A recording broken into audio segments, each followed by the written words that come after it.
الحمد للہ نحمده ونصلي ونسلم على رسوله الكريم اما بعد فاعوذ باللہ من الشیطان الرجیم بسم اللہ الرحمن الرحیم۔ رسول اللہ صلی اللہ علیہ وسلم نے فرمایا کہ اپنی اولادوں کو، بچوں کو 3 چیزیں سکھلاؤ۔ ایک قرآن پاک، دوسرا میری محبت، اور تیسرا میرے آل کی محبت، یعنی اہل بیت کی محبت۔ قرآن پاک کا جو مہینہ ہے وہ رمضان المبارک، جو خاص مہینہ جڑا ہوا۔ قرآن مقناطیس کی مانند ہے، اور مقناطیس کے ساتھ آ کر ہر وہ چیز جڑ جاتی ہے جس کے اندر اس کا اثر موجود ہو۔ اللہ کے رسول صلی اللہ علیہ وسلم فرماتے ہیں ہر پیدا ہونے والا بچہ وہ اسلام کی فطرت پر پیدا ہوتا ہے۔ کل مولود یولد علی فطرت الاسلام، اور اسلام کی فطرت ایسی ہے جو جا کر اس طاقت کے ساتھ جڑ جاتی ہے جو مقناطیسی طاقت، جیسا کہ قرآن ہے۔ تو اسی لیے جس کے اندر زیادہ اثر تھا وہ سب سے پہلے قرآن کے ساتھ جڑا۔ ابو بکر صدیق رضی اللہ تعالیٰ عنہ وہ صحابی ہیں کہ جو اسلام سے پہلے بھی کہتے ہیں کبھی شراب نہیں پیتی، زمانے جاہلیت اور کفر کی حالت میں بھی کبھی زنا نہیں کیا تھا، کبھی بتوں کے سامنے سجدہ ریز نہیں ہوئے۔ تو ایسی اندر اصلی طاقت موجود تھی، جیسے ہی بس پتہ لگا اور فوراً قرآن سنتے اسلام قبول کر لیا۔ اور عمر تھے جو کہنے لگے کہ اب تو میں کہانی نمٹاتا ہوں۔ جب رات میں دیکھا ام عبداللہ کو کہ سامان باندھے شفٹنگ کر رہی ہیں، چھپ کے انتظار کر رہی ہیں اور جا رہی ہیں مکہ چھوڑ کے، وہیں سے ایک آگ پیدا ہوئی دل میں۔ پہنچ گئے، ام عبداللہ یہ کیا کر رہی ہو، کدھر جا رہی ہو؟ کہا کہ عمر کیا تم دیکھتے نہیں ہو کہ کیا حالات ہیں؟ تمہیں اب تک مطلب تھوڑی سی بھی شرم نہیں آتی کہ مسلمانوں کو مار مار تھک نہیں گئے، اب تم ہمارے جانے پر بھی پہرے لگا رہے ہو، یعنی کہ یہ بھی دیکھتے ہو کہ ہم نکلے بھی نہ یہاں سے، چین سے نہ نکل جائیں، تم چلو چین سے رہو، ہم نکلے یہاں سے مکہ سے باہر۔ کہا کہ میں یہ بات سن کے ام عبداللہ کی دل میں عجیب اداسی پیدا ہو گئی، اور میں لوٹ گیا گھر واپس۔ میں نے بولا بات تو اس نے صحیح کہی ہے، اگر ہمارے مذہب بھی جو کفر ہے بتوں کو پوجنا، ہمارے یہاں بھی یہ نہیں ہے کہ کوئی اپنے مذہب پہ نہ چل سکے۔ تو کہتے ہیں میرے اندر ایک آگ لگ گئی، اور میں نے یہ ارادہ کر لیا کہ یہ کیا سلسلہ ہے کہ کوئی باپ اپنی اولاد سے جدا ہو رہا ہے، اس قرآن کے پیچھے، اس محمد صلی اللہ علیہ وسلم کے پیچھے، ان کے پیچھے۔ کوئی جو ہے بیوی اپنے شوہر سے الگ ہو رہی ہے، کوئی شوہر بیوی سے الگ ہو رہا ہے، تعلقات ٹوٹ رہے ہیں، مار کھا رہے ہیں صحابہ، مارنے والے مار مار تھک رہے ہیں، کوئی غلامی سے کسی کو آزاد کر کے چھڑا رہا ہے، عجیب ایک تماشا مکہ میں لگا ہوا۔ عمر کہتے ہیں میں نے ٹھان لی کہ اب فیصلہ کرتا ہوں، بس یا تو اس زمین پر عمر چلے گا یا محمد صلی اللہ علیہ وسلم چلیں گے۔ نعوذ باللہ اب یہ ارادہ کر لیا۔ گھر گئے، تیار ہوئے، پورا جنگی سامان، تلوار سجائی، نیزے لگائے اور نکلے۔ اب راستے میں جو ہے وہ ان کو ٹکرا گئے، نعمان بن عبداللہ غالباً، وہ کہنے لگے عمر، جب انہوں نے بھانپ لیا ان کی باتوں سے سمجھ لیا کہ عمر ماننے والا نہیں ہے، مختلف باتیں کی، نہیں مان رہے۔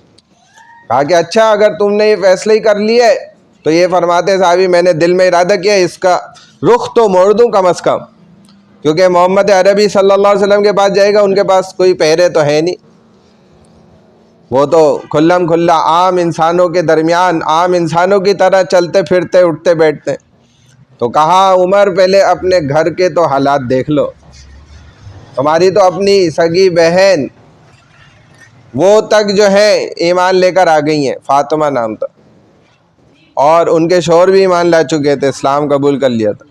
خباب ابن العرب ان کو قرآن پڑھاتے تھے، تھوڑا تھوڑا کر کے صحیفوں پہ لکھ کے لے جاتے تھے اور وہاں پہ جا کے پڑھاتے تھے۔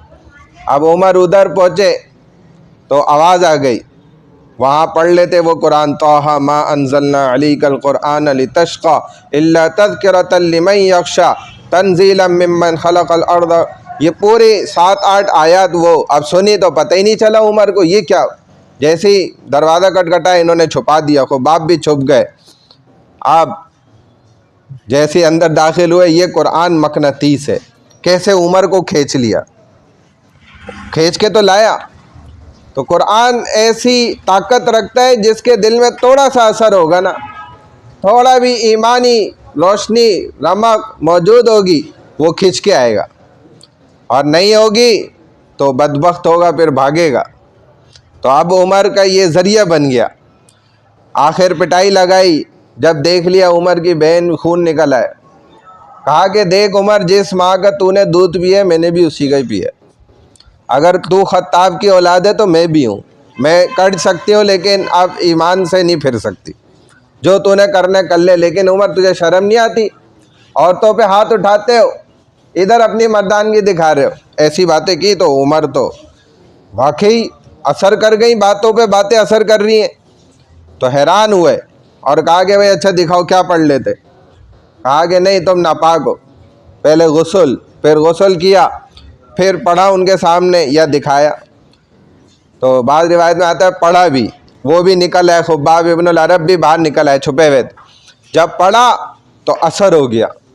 تو کہا بھائی مجھے محمد عربی کے پاس لے چلو. کہا کہ وہ تو دار الندوہ کے اندر ہوں گے، چلو. کہنے لگے دیکھ لو ابھی گرمی بہت ہے. یہ عمر کے الفاظ کہ ابھی گرمی بہت ہے، کیا بتاؤ منع کر دیں ملنے سے.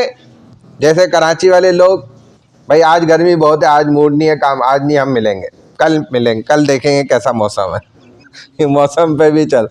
کہا عمر کیا بات کرتے ہو، وہ نبی ایسا ہے جو انتظار کرتا ہے کہ کوئی آ جائے اس کے پاس، وہ تو کبھی نہیں انکار کرتے، منتظر رہتے. تو کہا چلو پھر. لے گئے دار الندوہ میں ملے، اور وہاں پر جب دروازہ بند تھا ایک صحابی نے، حضرت حمزہ رضی اللہ تعالیٰ عنہ آپ کے چچا وہ بھی موجود تھے. تو جب انہوں نے دیکھا تو عمر تو تلوار کے ساتھ، موقع تو ملا نہیں تھا کہ یہ سامان اتار کے رکھے، اور سجا ہوا سارا اسلحہ. کہا کہ یا رسول اللہ وہ تو تلوار لے کر آئے عمر، دروازہ کھولے نہیں کھولے. کہا بھائی کھول دو، آنے دو. تو حضرت حمزہ نے فرمایا اگر تو اس کی نیت اچھی ہوئی تو اس کے لیے 100 بسم اللہ، اس کو آنکھوں پہ بٹھا لیں گے ہم. اور اگر اس کی نیت خراب ہوئی تو تم لوگ، میں قسم اٹھا کے کہہ رہا ہوں تمہارے سامنے، کہ عمر کی ہی تلوار ہوگی اور عمر کا ہی گردن ہوگی.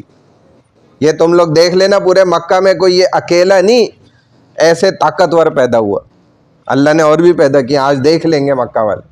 تو بہرحال عمر جب اندر داخل ہوئے تو یہ قرآن مقناطیس تھا جو کھینچ کے لے کر آ گیا. اور عمر نے پھر یہی رسول اللہ صلی اللہ علیہ وسلم نے کہتے ہیں اپنی چادر سے نا عمر کو پکڑا اور جھنجھوڑ دیا، ہلا دیا ایک دم، اور 4-5 جملے کہے کہ اے عمر کیا اب بھی تیرا وقت نہیں آیا اسلام قبول کرنے کا؟ کیا اب بھی تمہیں ہدایت نہیں سمجھ میں آئی؟ بتوں سے جان نہیں چھوٹی اب بھی؟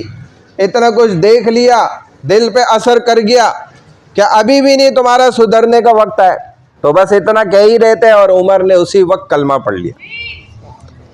دیکھیں یہ ہے قرآن، جس نے 365 بتوں اور خداؤں کے خدائی کو توڑ کے رکھا. یہ قرآن ہے. اگر یہ قرآن ہمارے دلوں پہ اثر نہیں کر رہا، کوئی فرق نہیں پڑ رہا، تو یہ ہماری بدقسمتی ہے. بھائی ہمیں اپنے آپ کو صحیح کرنے کی ضرورت ہے. تو نبی علیہ السلام نے ایسے نہیں فرمایا، اپنی بچپن سے اولادوں کو قرآن صحیح کراؤ، ان کو اس کا شوق دلاؤ، معنی بھی سیکھیں، پڑھنا بھی سیکھیں، ماہر بنے، اس کے عمل بھی کرنا سیکھیں، بچپن سے ان کے اندر اتر جائے یہ بات.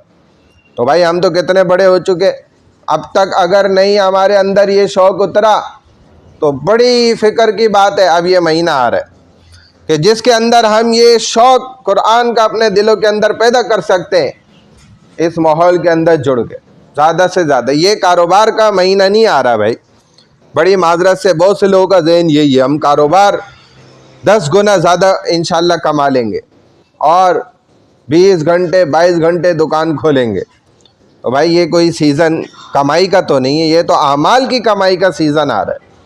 اگر اس میں بھی شیطان کا اثر ہمارے اوپر غالب رہے تو پھر بڑے افسوس کی بات. بہرحال اللہ تعالیٰ میں عمل کی توفیق عطا فرمائے. سبحان اللہ و بحمدی سبحانک اللہم و بحمدک نشہد ان لا الہ الا انت نستغفرک و نتوب الیک برحمتک یا ارحم الراحمین.